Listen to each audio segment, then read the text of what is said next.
उत्तर प्रदेश में जल्द ही 10 विधानसभा सीटों पर उपचुनाव होने हैं, जिसकी तैयारियों में इंडी गठबंधन और बीजेपी के साथ बसपा भी जुट गई। आमतौर पर देखा गया है बसपा सुप्रीमो मायावती उपचुनावों से दूरी ही बनाती रही है, लेकिन इस बार ऐसा होने वाला नहीं है। सूत्रों की माने तो मायावती सभी सीटों पर उम्मीदवार उतारने की फिराक में है। ऐसे में सवाल है, लगातार चुनाव हार रही बसपा का अब चुनाव में जीत के लिए क्या प्लान है। मायावती की पार्टी के सामने कौन कौन सी बड़ी चुनौतियां हैं, लेकिन उससे पहले जान लीजिए कहां कहां होने वाले हैं।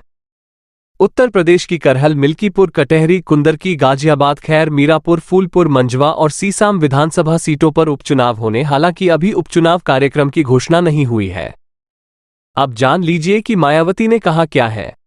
बहुजन समाज पार्टी की सुप्रीमो उत्तर प्रदेश की पूर्व मुख्यमंत्री मायावती ने 11 अगस्त को ऐलान किया कि निकट भविष्य में राज्य की 10 खाली विधानसभा सीटों पर होने वाले उपचुनाव में उनकी पार्टी अपने उम्मीदवार उतारेगी, पूरे दमखम से चुनाव लड़ेगी। मायावती ने लखनऊ में प्रदेश कार्यालय में पार्टी की उत्तर प्रदेश इकाई के सभी वरिष्ठ पदाधिकारियों और जिला अध्यक्षों की एक समीक्षा बैठक की और उपचुनाव लड़ने की घोषणा कर दी।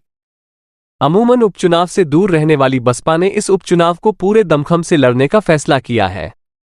बसपा मुख्यालय से जारी एक बयान कहता है, मायावती ने कहा है, लोकसभा चुनाव के बाद उत्तर प्रदेश में खाली हुई 10 विधानसभा सीटों पर प्रस्तावित उपचुनावों के लिए अभी चुनाव की तारीख की आधिकारिक घोषणा नहीं की गई है, लेकिन इसको लेकर सरगर्मी बढ़ रही है। तो चुनाव जीतने के लिए प्लान क्या है?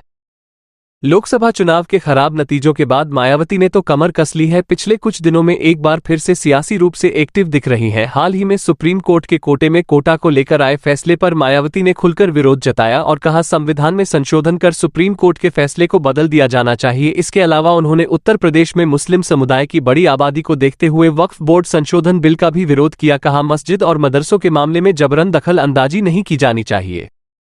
मायावती ने योगी आदित्यनाथ सरकार को बुलडोज नीति पर भी सवाल उठाया। कहा, ऐसा करके जाति और धार्मिक उन्माद और विवाद पैदा करने का षड्यंत्र किया जा रहा है। हाथरस में हुई भगदड़ को लेकर वो बाबा भोले पर सख्त दिखी और उनके विरुद्ध सख्त कार्रवाई की मांग की। तमिलनाडु के बीएसपी अध्यक्ष के आर्मस्ट्रॉन्ग के हत्या के मामले में वो चेन्नई पहुंची। राज्य की डीएमके कांग्रेस गठबंधन सरकार को निशाने पर लिया।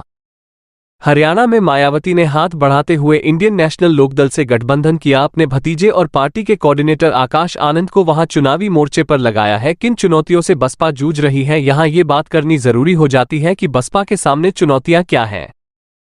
बसपा के सामने सबसे बड़ी चुनौती अपने लगातार गिर रहे वोट बैंक को बढ़ाने की है। आंकड़ा कहता है कि लोकसभा चुनाव में पार्टी का वोट और सीट लगातार कम हो रही हैं। चंद्रशेखर से भी इधर चुनौती मिल रही है। सियासी रूप से कमजोर हालात में दिख रही मायावती उत्तर प्रदेश में जैसे बड़े राज्य की 4 बार मुख्यमंत्री रह चुकी हैं। इसके अलावा वो लोकसभा और राज्यसभा की सदस्य भी रही हैं, लेकिन ताज़ा हालात में उन्हें सबसे बड़ी चुनौती नगीना के सांसद और आजाद समाज पार्टी कांशीराम के अध्यक्ष चंद्रशेखर से मिल रही है। चंद्रशेखर के सियासी फलक को आने से पहले मायावती दलित राजनीति में निश्चित रूप से अकेला बड़ा नाम थी।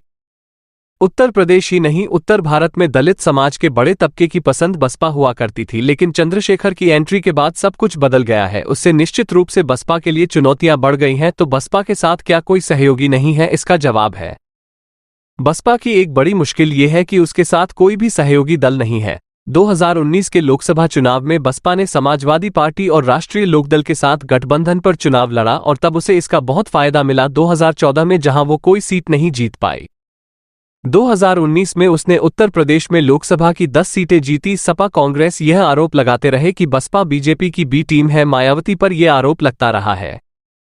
वो बीजेपी के खिलाफ खुलकर तो नहीं बोलती और ना ही अप्रत्यक्ष रूप से बीजेपी का सहयोग करती हैं। उनका आरोप है, बसपा चुनाव में इस तरह उम्मीदवार उतारती है जिससे बीजेपी को सीधा फायदा और विपक्ष को मिलने वाले वोटों का बंटवारा हो जाए। हालांकि बसपा ने इस तरह के आरोपों को बार बार खारिज किया। बसपा के सामने चुनौती यह है कि वो बीजेपी की बी टीम होने का टैग किस तरह से हटाएंगे। आप ये चैनल सब्सक्राइब करें और बेल आइकन को दबाना ना भूलें। बाकी की खबरों के लिए देखते रहिए खबरवाला 24 न्यूज़।